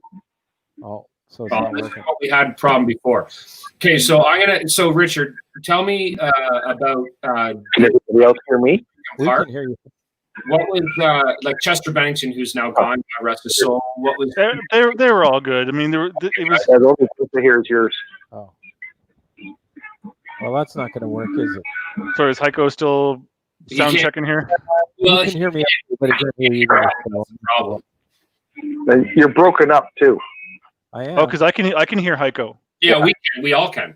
This is what happened last time we tried to bring him. Oh, okay. So we were just trying it again, hoping we can. Hello? Everybody can hear you, Hike, but He can't hear any of us except for you. So that's going to be a problem. Go ahead. Oh well. Hike, enjoy your campfire, my friend. Yeah, thanks. Okay. We're trying. You go to bed early because Okay. you got to work tomorrow, right? Tara, can we dial him in on Well- speakerphone? I already tried that, and he couldn't hear you guys. It was just muffled garbage for him. So this is the only way we can do it. Dial into your software. Why can't I dial into it? Right. I know. Because they're all on computers, right? So Yeah. That's a shame. I can hear him perfectly. Yeah. yeah, we hear him I- great. Everything sounds We great. just can't hear Everyone on Facebook hears him. I'm just getting that comment now. We hear him. everybody on Facebook can hear him. Yeah. So, yeah, I got nothing. I don't understand why we used to be able to get him on. Okay, yeah, 'cause I can't hear the other two guys at all. No. Yeah, they're just searching for ways to. Let's see here. How can we do this? All right. So he can't hear you guys, right? Yeah. No. So, okay, because I want to keep this conversation going, because I'm really curious about Lincoln Park. So they need, I don't know what you want to do with that. They were just like so many other like I can translate. the experiences all stood out, but at the same time, so many of them blended together because I do like hundreds of shows a year, and where's the coolest place in the world I've been? Prague, Czech Republic, Prague. Did you work there? You worked with artists there? Did you? Not everyone knows. Well, Czech Republic used to be Czechoslovakia, and then they broke up, and then became the Czech Republic and Slovakia. And if you ever have a chance to go to Prague, I'm telling you, you won't be disappointed. There's something there for everybody. They got bars that serve till 7 in the morning, and that's normal. You go to McDonald's at 4 in the morning after walking out of a club, and then you have beer right beside the McChicken salad type thing. Really? Yeah. So you can sit and have a cold beer with your McDonald's combo at 4 in the morning. Like, wow. The transportation, the public transit. The public transit is dirt cheap. They don't believe in a lot of fast food chains, so like you won't see a lot of you don't see like there's like one Starbucks, one McDonald's, one Burger King, one KFC. Holy fucking answer. Hello. Yeah. Try again. I'm here. So we can all hear you. Okay. Can you hear me, Heiko? Can you hear me, Heiko? No, he can't hear me. I can't hear Terry. Hello, Heiko. Yeah. Hello. He can't hear either one of us. No.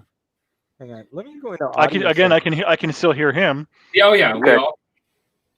We can all hear it very well. But Okay. that's weird how over there they can have like a McDonald's and be serving beer in that. Like, why can't we do that shit here? It gets better. So the other thing is kind of blew my mind is there was this guy walking down the street with this massive joint, and the police officer was walking right past him, and I'm like, oh, this guy's in trouble. Like, look out. And nothing. He waved to him, hey, how you doing? And so I went up asking one of the officers, what's the deal with the with the drugs? And they said if you don't snort it or inject it, it's legal.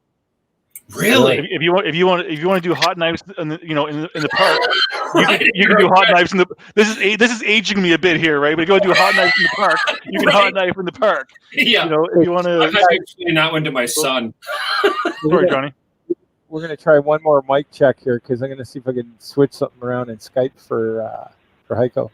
So, All right. Heiko, you can't hear any of them, right? No, I can't. Okay.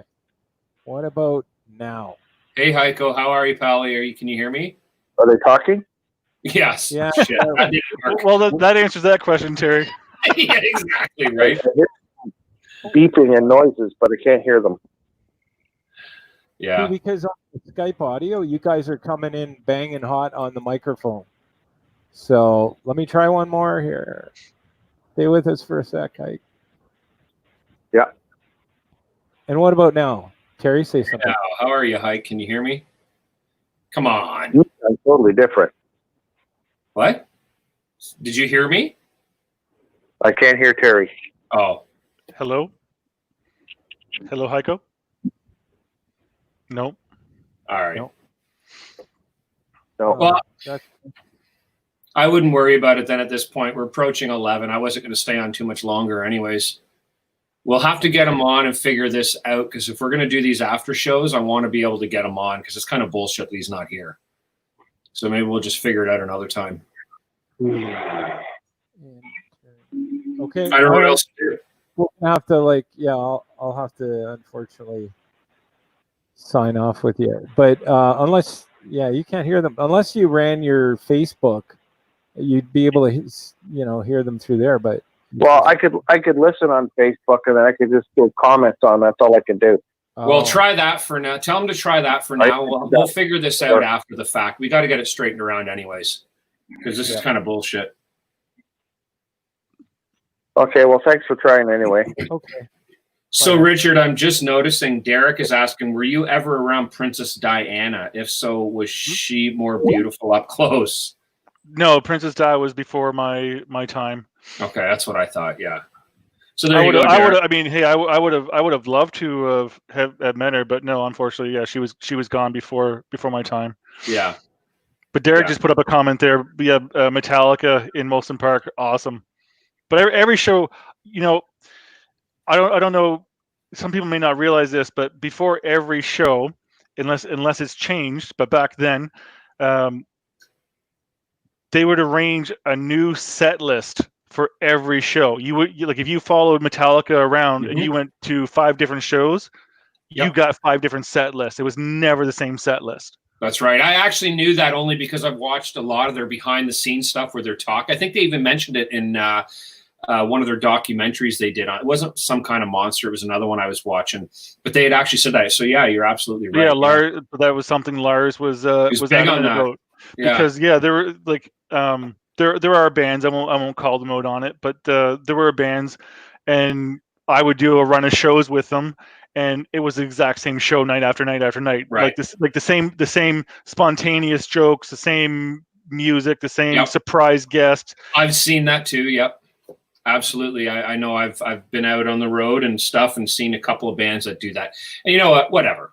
But it's cool that Metallica is always on. I mean, they've got a huge catalog too. Right. To pull from, right? So Metallica, which is awesome. Can definitely draw from a variety of albums and go way back. Oh yeah, for sure. But anytime they played anything off that Master of Puppets album, like I just took off the headset or took out the earplugs, and I'm like, I'm here. I want the full effect. Like I gotta have it. So were you like on side stage with them? With different shows, different positions. So what'll happen with most artists is they will, especially like the bigger artists, they'll have their own personal people that will travel with them around the world. Right. Because musicians, one thing I've learned is that they love consistency. Mm-hmm. And because if you're always traveling, you're always going to new places, you need some familiar faces. Right. So a lot of bands would have guys that would travel with them. And when I was doing the different stuff with Metallica, the one guy was Gio. I ran into him a whole bunch of times. He was Hetfield's personal guy, but they liked having local people around as well, so that if where can I get this, where can I get that, where can we go do this, or where can they go do that type of thing. They want locals around for that. Where was I going with that? No, what we were talking about is you found with artists like bands. They always liked the same people around them. They do. I get that. I would be the same, realistically. Yeah, they want consistency. Like when the Rolling Stones come around, they have their inner circle of like 50 people, and it's tight, and they all travel together. They're like family together, even right down to the seamstress that does like the outfits for them and everything. And it's not even like with in the Stones case, their inner circle of 50 people, they're all like family, and it was something to see. But they just want that consistency because everything else around them is chaotic. New venue, new venue, new venue managers, new sound techs, right? Because every new venue you go to, the sound changes, right? So everything's different. So the things that you can keep the same, or as much as you can keep the same. Yeah. I would be the same, to tell you the truth. I honestly feel, because I'm a creature of habit, so if you're on the road, you can't be. So you got to get used to being in, everything changes constantly. So if you can keep anything close to you like that, that's what I would want too. I'd want the same people working with me as much as I could, for sure. I get that. Yeah, for sure. But so yeah, that's pretty cool, man. I wish we had more. Like normally our show's an hour and a half, but we cut it down. And then, it's too bad the rest of the reality radio listeners didn't get to hear all this, because shit, I didn't even know you worked with Slipknot and Korn and stuff too. That would have been awesome. Oh yeah, if I don't know that, I'd have brought that shit up too, right? Yeah, I have a wide variety of taste in music, so getting to work with those bands like Iron Maiden, that's another one. Like shit, that would have been insane. I was very happy to be able to work with Iron Maiden. I believe that the first show with those guys was Air Canada Center. Wow. And that was an amazing show, and the energy in the crowd was phenomenal. Yeah. Like, and their shows aren't small by any stretch. They have it's like a big production. Yeah, there's a lot of guys play. Yeah, there's some bands that really go all out in these massive productions because Which you gotta love. That's incredible. they want people to have that full experience, you know. Yep. And well, U2 was one of those bands. You know, whether you're a fan or not, they were great to work with. They were always friendly with everyone around them. I never saw or have anything bad to say about them anyway. But they went all out on their production. Like it wasn't just, you know, they come out and they sing and they play. Like it really was like an experience, and that's what they wanted. And they did. They nailed it. They're great live. Wow, that's awesome. But I like U2. I don't have anything against U2. I like a lot, especially their earlier stuff. I really dug. Yeah, I'm assuming you weren't on the tour, but I seen a live thing where what is it, the Edge he goes by, or Edge, the guitarist, and he literally was walking down the catwalk and he was playing his heart out, sounded great, and all of a sudden he missed the side and walked right off the side of the catwalk. Did you ever see that? I've seen people actually, yeah. That could end so badly. Well, for different musicians, Bono was one of them. When he got close to the edge of the stage, you just grabbed the end of his foot so that he knew he was at the edge and could just step back a bit. Really, eh? Because when the spotlight's on them, usually it's like you can't probably see the edge. You know, like it'll be like, you know, say from the knees up, for example, and if you get that big spotlight, you know, blaring at you from across the Air Canada Centre, I mean, that's got to be a bright light to have right in your face. So to try and see the edge of a black stage, right? They're just like, look, as I'm going back and forth across the stage, just follow me, and if my foot hits the edge of the stage, just grab the end of my foot so I know I'm at the edge of the stage and I don't fall off and you know, hurt myself. And you know, it happens all the time. Just like Dave Grohl's had it happen to him twice, for Christ's sakes. He broke his leg one incident, and then that's how that throne came to be. That's how that throne came to be with Grohl, because he fell off, broke his leg. Yeah, got it cast it, went back, finished the show. Mm-hmm. And then that was brilliant. I love Dave Grohl. He's brilliant. I fucking love that guy. He's awesome. But it's true. What's that, Ringo? So Foo Fighters, like we were doing that UFO hunt one night, and that's what Foo Fighters was a reference from World War II. Yeah, in World War II, that's what the fighters used to call UFOs. Were Foo Fighters. UFOs, yeah. Really, I didn't know that. Yeah, that's where the term actually comes from. During World War II, the fighter jets would see UFOs, and they just created this term, Foo Fighters, and that's where it came from. Which is cool. That's a cool, great name for. I worked with them, and I didn't even know that. But you did work with the Foo Fighters. Yeah, I did one of the shows with them at Wasaga Beach. They did a concert on the beach.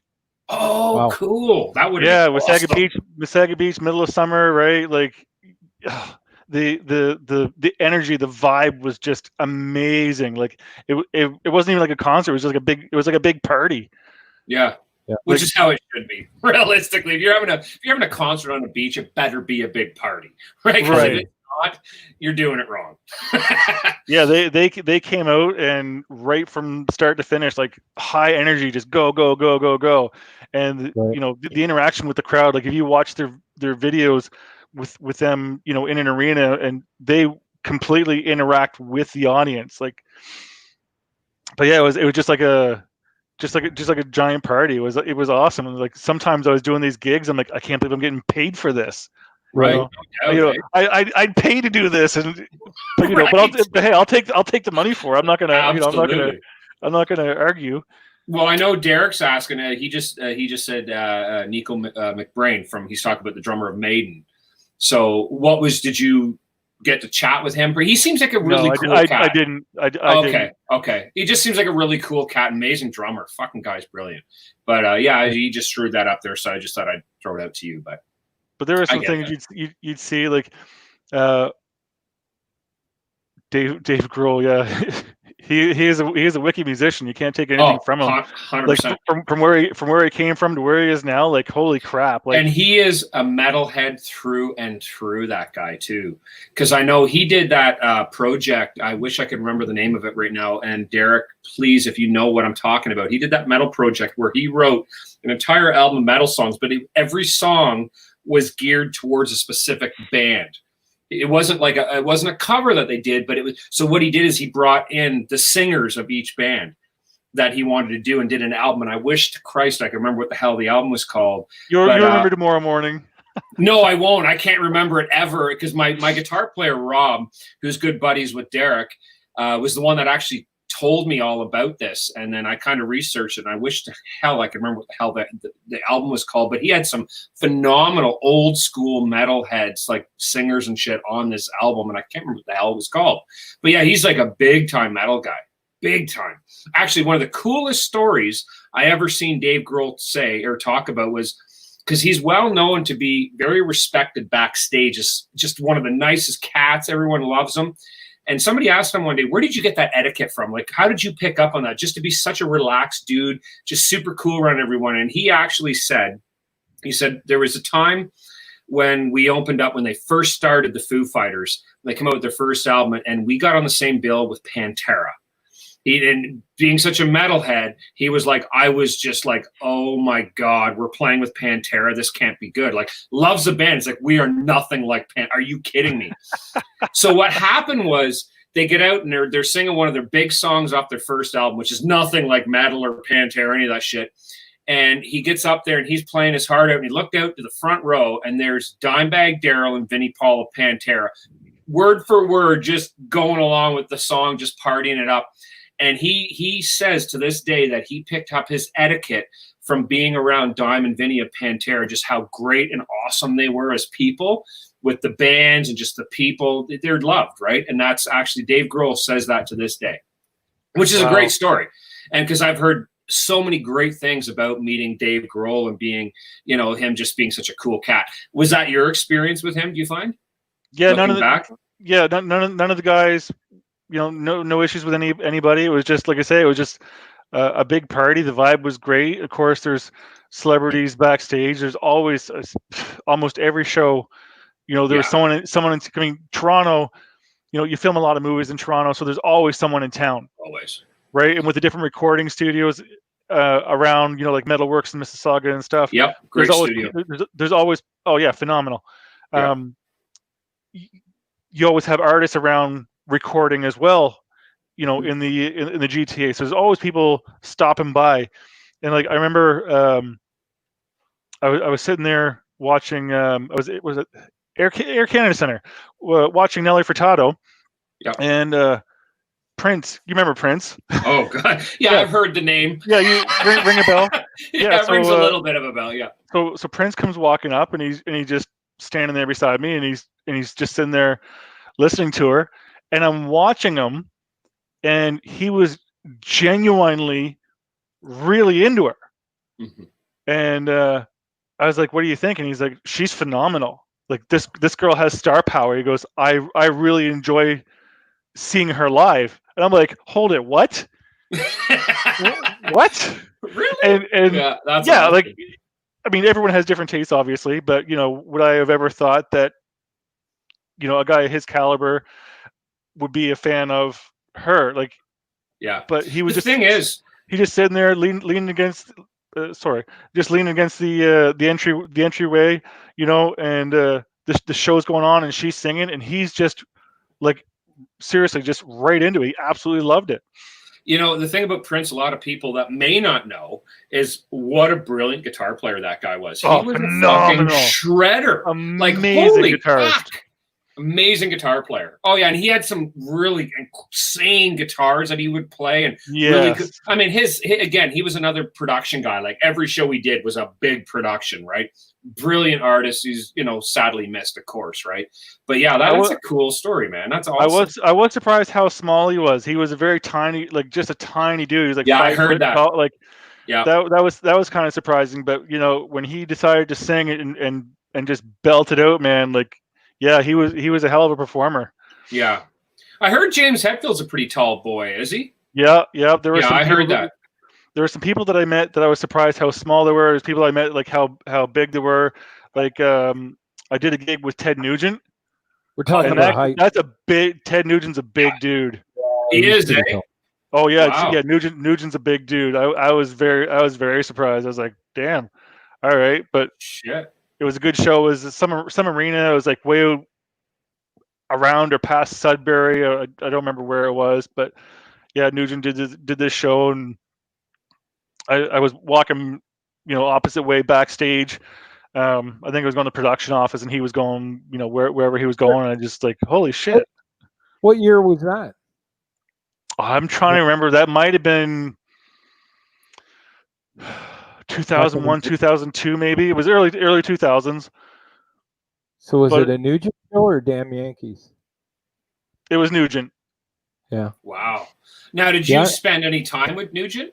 No, unfortunately, I didn't. I would have liked to. Like, he's an interesting guy, right? So I was curious. So, yeah, if you ever get a chance, watch the podcast with him and Joe Rogan. Oh yeah. Yeah, he did. Yeah, we chatted about Joe Rogan when we were talking on the phone that night. I still got to watch the video you sent me. I still haven't got a chance to sit down and talk about it. Oh yeah, right. Or watch it so we could talk about it. But I love Joe Rogan. He had him on there, right? Yes, they have to watch that.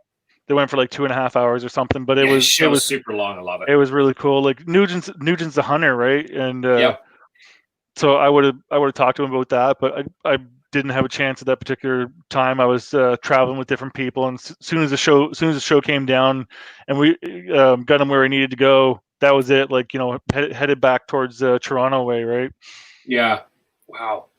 So many people, like that's incredible to have those stories to just be able to tell the rest of your life, right? Like, kidding me, all the superstars you worked with, that's amazing, dude. And I gotta tell you, did you guys go and see Sarstock?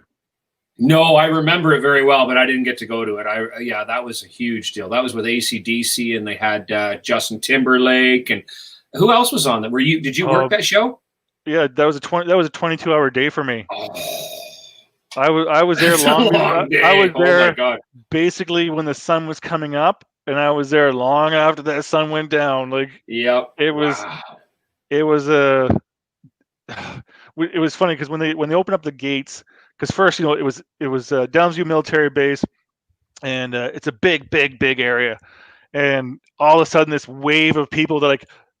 They had people out scattered through the field, all the different staff saying, don't run. But as soon as those gates opened, everyone, there was people that were lined up for days. Yeah, right, that was it. Everyone just runs like hell. Let's get to the front of the stage. It was like a wave. It was just like a giant wave of people. Yeah. And that was oh man, there were some amazing artists on that stage that day. I was surprised to see Justin Timberlake, but he's a good musician. That dude is so multi-talented though. Like, have you seen his newer stuff? Like when he plays on stage, like with Chris Stapleton and stuff. Like he is seriously talented. Oh, he's very talented. His dancing alone, I can't dance to save my life, but his dance skills. You and me both. Right, like he reminds me of Michael Jackson. Yeah, that's Ringo's dancing. He just goes into convulsions. But we have. Yeah, so I fun fact, I've been in Justin's backyard. That sounds a little weird, Ringo, I'm not gonna lie. So did Justin know? No, he didn't. He got chased out by his dogs. So here, fun fact. So in the back of his estate, there's a garbage like recycle bins. So what people will do is actually go back there and steal like pizza boxes and stuff like that and sell them on the internet, right? Like, really? Yeah. So I took one of those celebrity home tours in the Hollywood Hills, and so yeah, that was an interesting fact. But this guy obviously buys a lot of pizza, maybe for his handlers and staff and stuff. But yeah, we were at the back gate, and there was a recycle bin with all these stacked pieces or boxes of pizza. So and people were just grabbing stuff. Yeah, well, you know what, allegedly, but it's I didn't see any of that going on, but the guide said it happens all the time. We actually, when you were talking about Prince, we actually toured his the place that he had died in. Actually, which was a beautiful looking house, but I guess it might have been some kind of a condo or something. But Yeah, the Hollywood Hills, interesting place. I also saw the Playboy Mansion, and it was having a roof leak because there were tarps all over it. But Really? talk about larger than life. The Playboy Mansion to me was something that I always thought was this castle, and it's really Right. it's not. You get up to it, and it's like I've got homes beside me that are a bit larger. So and then who else I was it? think it's the hype around it because everyone's heard of all the celebrities going to Hugh Hefner's parties and then all the playmates there, and of course the grotto and stuff. So I think, your imagination really kind of builds it up, right? Yeah, yeah. I absolutely. And Katy Perry, I saw her place and it looked like my aunt's house, but it it it was actually just a like kind of a bungalow. There was no muss or fuss to it, but it was kind of in this weird little gully kind of thing, and it was well treed and stuff like that. And but nothing too off the hook grand or anything. And but the Playboy Mansion really surprised me. That kind of shocked. And then one night, I think Terry and I were googling it, and like the whole pool and the grotto. When you see it on TV, it's just larger than life, and it's really not, right? So So when you finally saw the Playboy Mansion, were you like underwhelmed? Were you like, oh, this is it?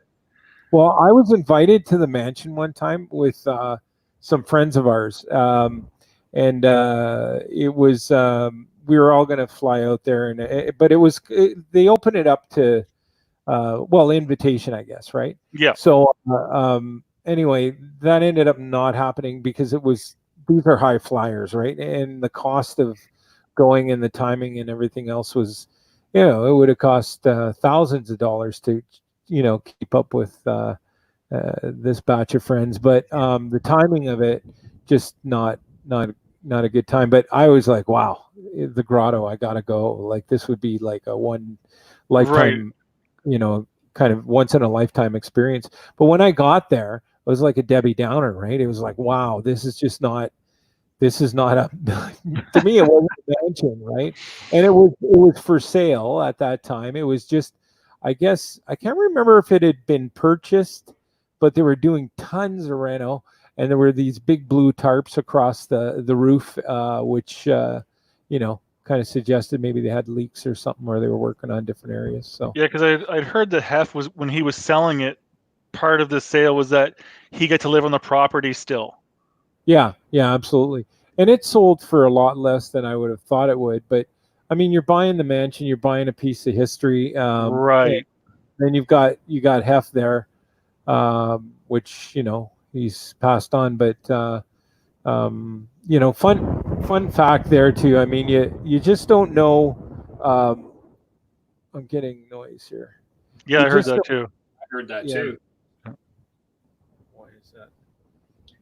So It's like Derek a- actually got a like a really hell. cool question here too, Ringo. If you get a chance, not his last one, the one before that about it's direct. Overdoses? Yeah, there it is. All the overdoses the last few years were more bad people stuff, or just, I have literally been around the biggest names in the world, and I just never understood. I mean, yeah, I saw people doing all sorts of things, and I really can't get into that part of it. Of course not. But I didn't understand it for the most part, because you'd have these people that had millions of dollars, and that they could just work for a year, take the millions, bank it, live off the interest, and still be more comfortable than anyone. But they kept going, and they would have a lot of the drugs that I saw people were doing them because of depression, and I just didn't get it. Because you have all this stuff. Because I mean, how many people, like, as musicians, right? Like, I want to be famous. I want my music to get around the world. I want to travel, and then they have it, and then they're like, oh, I'm depressed.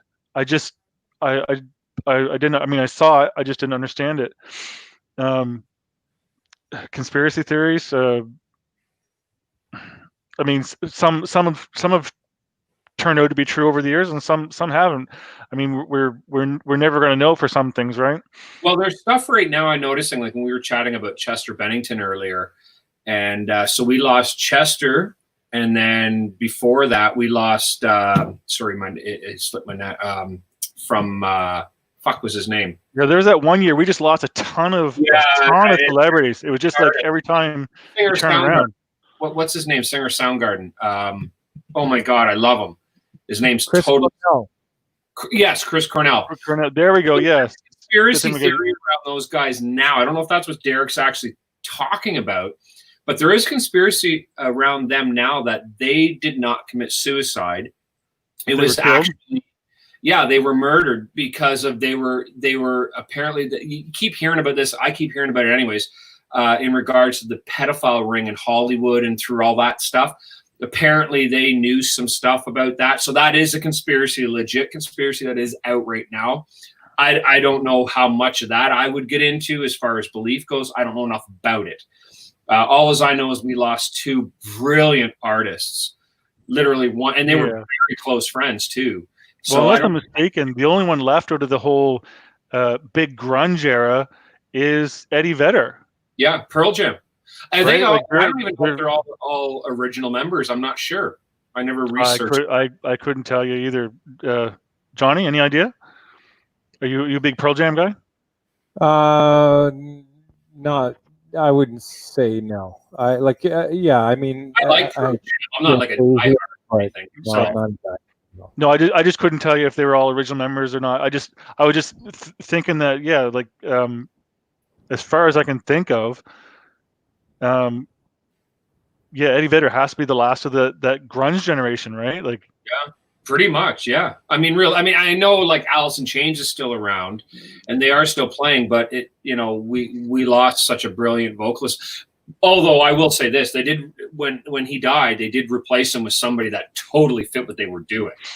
And they're still playing and stuff. Oh, there we go. See, Derek knows. Yeah. Pearl Jam only changed the drummer.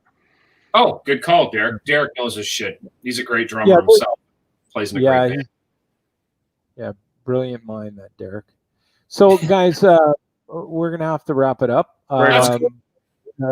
Richard, thanks for being on the show tonight, and obviously we'll make this another session at some point because you got the wealth of knowledge, and we're gonna go back to Iron Maiden. Slipknot, Korn. I think we got to educate Heiko on Iron Maiden actually, because he legit thought it was. Is he an Iron Maiden guy? And I'm like, what? No, and not at all. It was metal too, which shocked me. But yeah, it's all good. We'll school. We'll bring him up to speed. I mean, he's twice our age. So twice our age. And he's actually a lot closer to your age than mine, there, jackass. Yeah, let me put him up on the stream here. He texted me. He's pretty heartbroken right now, not being able to come on this after. So we'll try and figure something out. Yeah, his show. The more the merrier. It would have been great to be able to. Trooper. Yeah, Trooper's great. No, it's not the band Trooper. The Trooper is sorry, cover. So, but okay, so we're gonna wrap it up, and we'll see all of you guys next Monday night. So thanks, Richard, for being with us. Anything you want to say? Have a great night, gentlemen. All right. Thanks, Richard. It was awesome talking to you tonight, brother. Thanks for listening to the Heikadelic Show. See you next Monday night at 9:30, where we get dirty. Yeah. Thanks, Derek.